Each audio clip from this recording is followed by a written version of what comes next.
Hello everyone. Today we will start with machine learning. This will be a series of lecture where I will introduce you to the concepts of machine learning from the very beginning to advanced level. So today is the first presentation, which is Introduction to Machine Learning, where we will see what are some basic concepts behind machine learning, motivation behind machine learning, and why machine learning is such a buzzword today. We'll also start with one important algorithm in machine learning. So let us begin. So these will be the contents of today's presentation. First, we'll start with the introduction, motivation behind machine learning, the features and labels, and we'll also look at two different kinds of machine learning algorithms, which are supervised and unsupervised learning. Then we'll look at what are independent and dependent variables. We'll look at an example of a housing price. We'll look at the standard symbols and notations which are used in machine learning algorithms. We'll see how any machine learning algorithm's architecture is built. And finally, we will see two important functions, which is the hypothesis and the cost function. So, what is the motivation behind machine learning?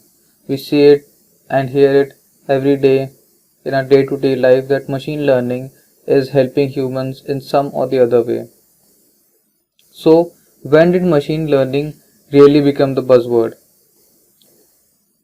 It was the game between AlphaGo, a computer, and Lee Sedol, who was the expert in the board game Go.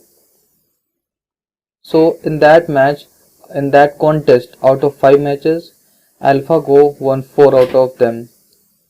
So it was a breakthrough moment in computer science, and that was when humans realized how important machine learning and deep learning is, and how it is going to affect our future lives. We also see self-driving cars today like Tesla, and we can understand what the future automobile industry will be like. With these things, we understand how important machine learning, deep learning, or artificial intelligence is. So, how does a machine learns from things? For this, I like to explain two things, which are features and labels.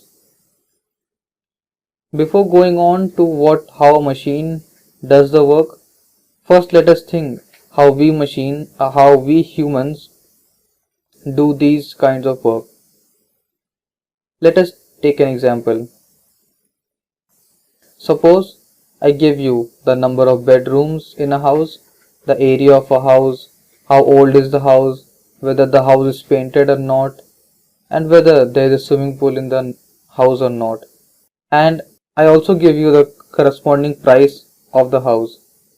And in a similar manner, I give you the details of say about 1000 such houses, where for each of them I give you the number of bedrooms, area of the house, and so on, and I also give you the corresponding price of the house.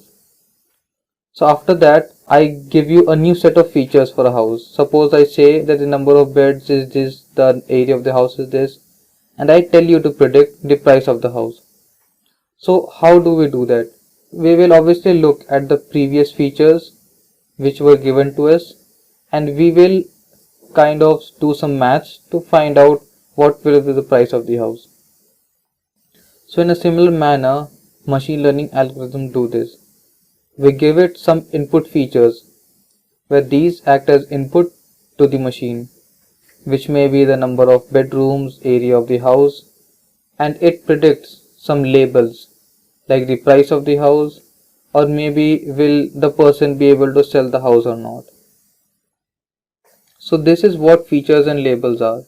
Features can be treated as the input and labels can be treated as the output. We will look at two important machine learning algorithms, which are the supervised and the unsupervised learning. In supervised learning, a machine knows what it has to do. Like in the previous example, we knew some maybe from mathematical calculations how to predict the price of the new house. But in unsupervised learning, the machine has not been trained on some previous data. In supervised learning, some previous labeled data was fed to it, but in unsupervised learning, no labeled data was fed to it. In supervised learning, the algorithm predicts value using labeled data, like in our house price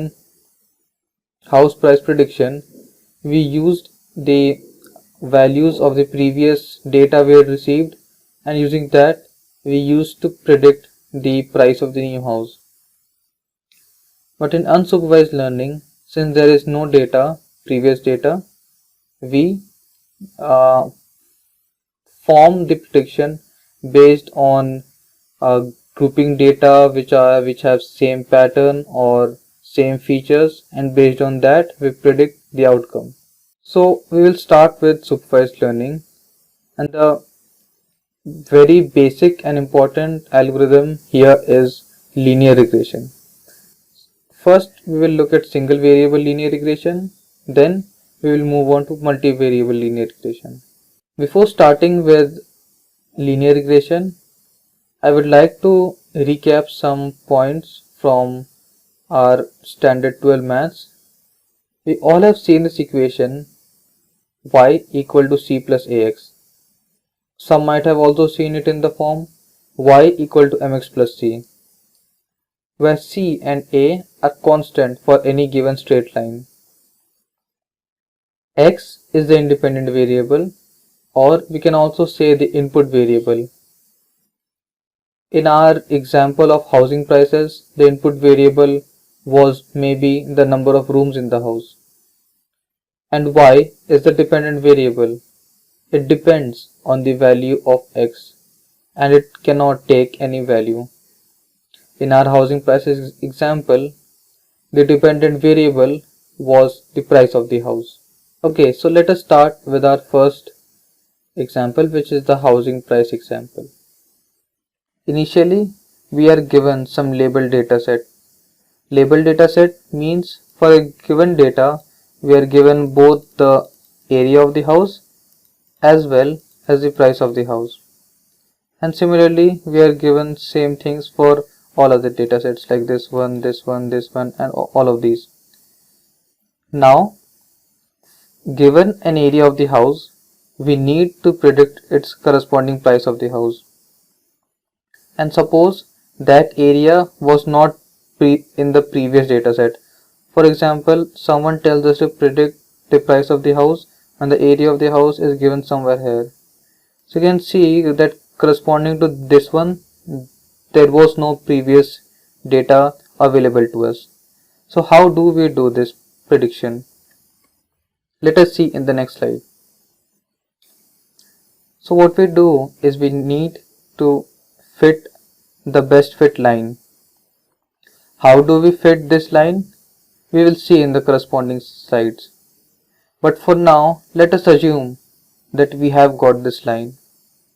Since we have got this line, we have got a function between the area of the house and the price of the house.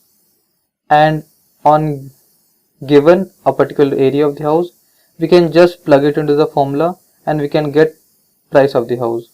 For example, we are given this area of the house and we are to find the corresponding price of the house. So what we do, using this straight line, we find the price of the house, which will be somewhere around here. So we can see how fitting all these data sets to a straight line, we can predict the area, we can predict the price of the houses.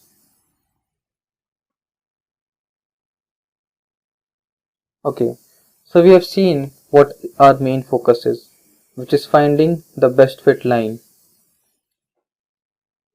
In our next slides, we will see how we find this line. So before moving on to the derivation, let us discuss some notations which will be used there. M is the number of training examples. X is the input feature. In our previous example, it was the area of the house. Y is the output variable, which is the prediction we want to make. and in our example it was the price of the house. N is the number of different features, and since we are doing single variable linear regression, it will be 1. Xi and Yi are the ith training example. So this is the architecture of any machine learning algorithm. First, we are given a training set, and using that we choose a learning algorithm. Currently, our learning algorithm is linear regression. So we feed this training set into the learning algorithm, and from this learning algorithm we get the hypothesis function. For us, this hypothesis function is a straight line that we had got. And after getting the straight line, we know that if we input the value of x or the size of the house, we get the output y, which in our case was the price of the house. So what is the hypothesis function? Hypothesis function is summation of theta 0 till n, and since for single variable linear regression n is 1, the formula of h of x would be theta 0 x0 plus theta 1 x1. This can be also written as theta t, which is theta transpose, time x if theta and x are represented in vector form. So since n is equal to 1, we get our h of x as theta 0 x0 plus theta 1 x1, and for some reason which I will explain later, theta 0 is taken as 1. So finally we get theta 0 plus theta 1 into x1. This x1 is our input parameter. So the only unknown thing here are theta 0 and theta 1. So we will see in the next slide how we find these things.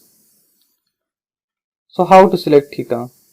To select theta, we define a function that measures for each value of theta how close theta of xi is to the corresponding yi, which means here yi means the actual label of that data. So you can imagine cost function as an error function, how much error a model is making on the data set. So this is the cos theta, which we also call as g of theta. It is equal to 1 by 2m into the summation of the predicted label, which is h of xi, minus the actual label. So this one is the predicted one and this one is the actual one. So after getting the difference, we square these and sum over n, and after that we divide it by 2 over m. So by this we get the cost function.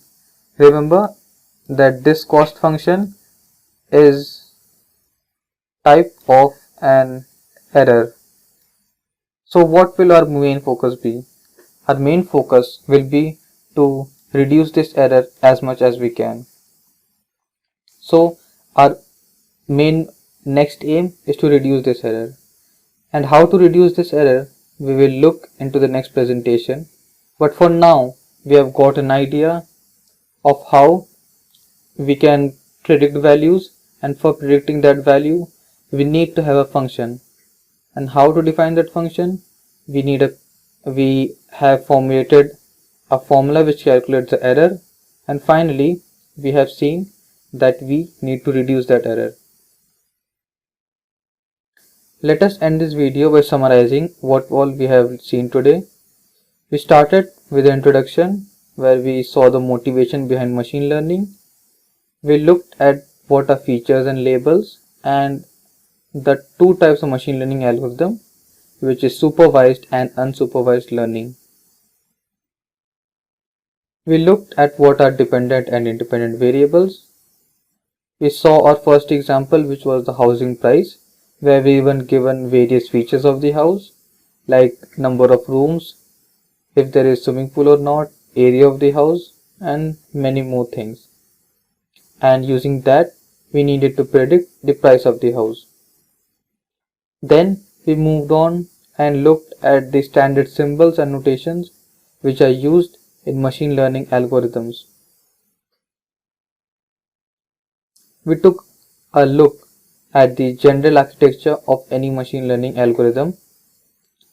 And finally, we defined two important functions, the hypothesis function and the cost function, and saw how we derive those and what is our aim of deriving those.